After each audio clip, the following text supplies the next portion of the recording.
যে হুজুরকে বলছে ভণ্ড সেই হুজুরই তার বাপে জানাজা নামার পর হাত তুলে দোয়া করেছে। এই দু তিনটে চারটে ফচকে আলেম এত অহংকার, এত তাকাব্বুর, জানেন বলছে জুতো সেলাই করে খাবো, জুতো সেলাই করে খাবো, তো ফুরফুরা শরীফে যাব না। দাদা হুজুর বলছেন এলেমের জাহাজ। এই দুই তিনটে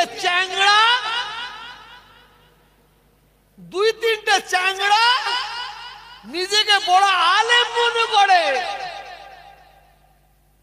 তারা বলছে ভাঁড়ের মতো এলেম। আবার কি বলছে, দাদা হুজুর পীর রহমাতুল্লাহ লাকাব দিলেন মুফতি আজম। কাকে? মেজো হুজুর কেবলাকে লাকাব দিলেন মুফতি আজম। ছেলে খেলা। আর এই দু তিনটে চারটে ফচকে আলেম নিজেকে বড় মুফতি মুহাদ্দিস মনে করে।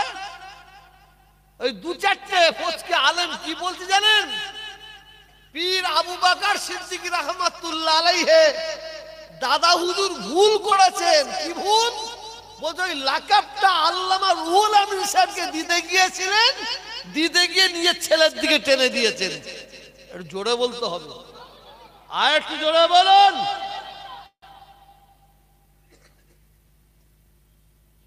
ফুরফুরা শরীফে যারা যায়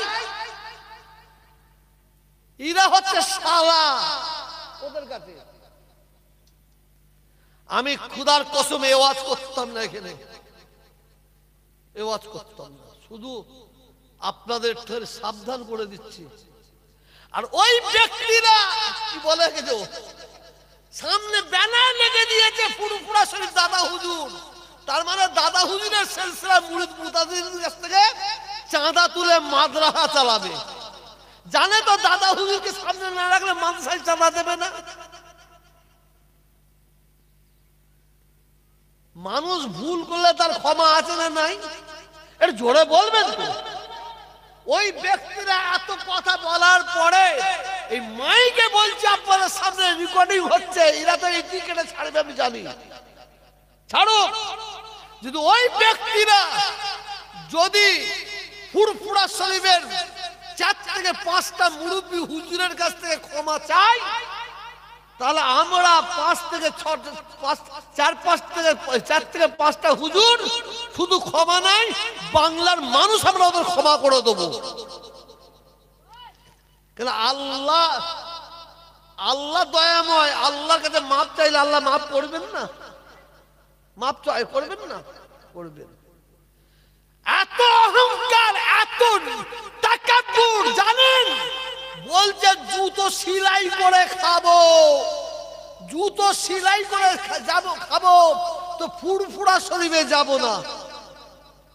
তা ফুরফুরা শরীফ থেকে তাহলে কত ছোট মনে করছে বলুন। আমার কথা বুঝবেন, আমি কিন্তু শুরু করিনি এখনো। ওয়াকিমুস সালাত মনে আছে আপনাদের? শুধু আপনাদের জোড়হাত করে বলছি, আপনাদের পায়ে হাত দিয়ে বলছি,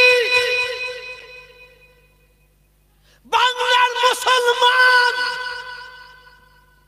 আমরা মাথায় টুপি পরতে শিখেছি, মুখে দাড়ি রাখতে শিখেছি, আব্বাকে আব্বাজান বলতে শিখেছি, আম্মাকে আম্মাজান বলতে শিখেছি, কুরআন পড়তে শিখেছি, মসজিদে নামাজ পড়তে শিখেছি, আমরা ইসলামকে চিনেছি, শরীয়তকে চিনেছি। এটা যার ওসিলায়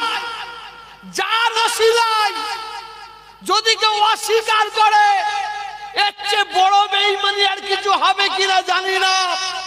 তিনি হচ্ছেন ফুরফুরার পীর মুজাদ্দিদে জামান হযরত আবু বকর সিদ্দিক রাহমাতুল্লাহ আলাইহি।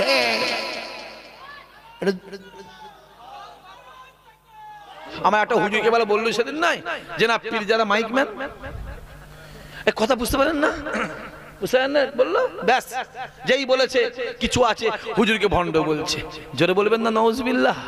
যে হুজুরকে বলছে ভণ্ড সেই হুজুরই তার বাপে জানাজা নামার পর হাত তুলে দোয়া করেছে।